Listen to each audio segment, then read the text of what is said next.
Good morning. Today's story is about Samuel.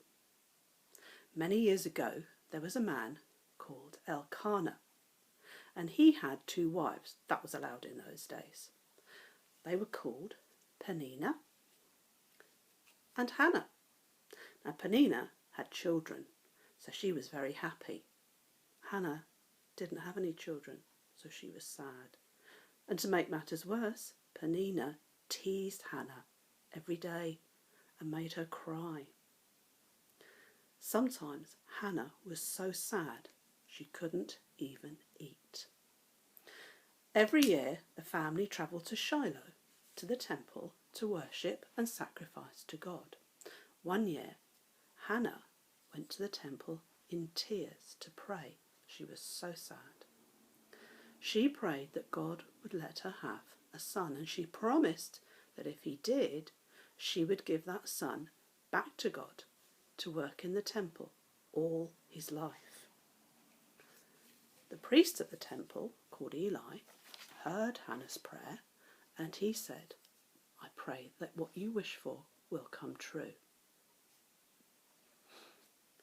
Soon afterwards, Hannah did have a son, and she named him Samuel, which sounds like asked of God in Hebrew, which was the language she spoke. And a few years later, Hannah took Samuel back to the temple, and they met Eli, and she reminded him who she was and what she'd promised, and she left Samuel at the temple with Eli to work there all his life. While he was still a child, a strange thing happened to Samuel. Eli was in bed in the temple, and Samuel was in bed asleep in the temple. And while he was sleeping, Samuel heard a voice calling, "Samuel, Samuel." So Samuel got up, he ran over to Eli and he said, "Here I am. What is it? What do you need?" And Eli said, "I didn't call you. Go back to bed." So Samuel did. Shortly afterwards, the voice came again, "Samuel, Samuel." Again, Samuel got up, went over to Eli and said, "Here I am. You called me. What do you need?" Eli said, "I didn't call you. Go back to bed." Samuel went back to bed. A third time the voice came, "Samuel, Samuel."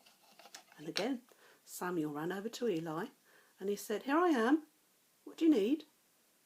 And then Eli realised what was happening, and he knew it was God calling Samuel. So he said, "Go back to bed, and if the voice comes again, say, 'Here I am, Lord, your servant is listening.'" So Samuel went back to bed, and a short time later the voice came again, "Samuel, Samuel." So this time Samuel said, "Here I am, Lord, your servant is listening." And then the voice said, "I am going to carry out my threats against Eli and his family.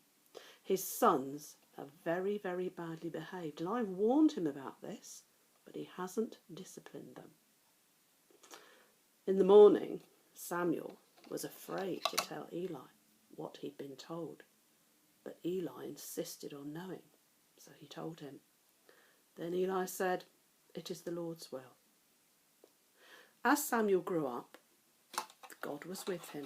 He became wise and helpful, and he continued to receive messages from the Lord, which he passed on to all the people of Israel.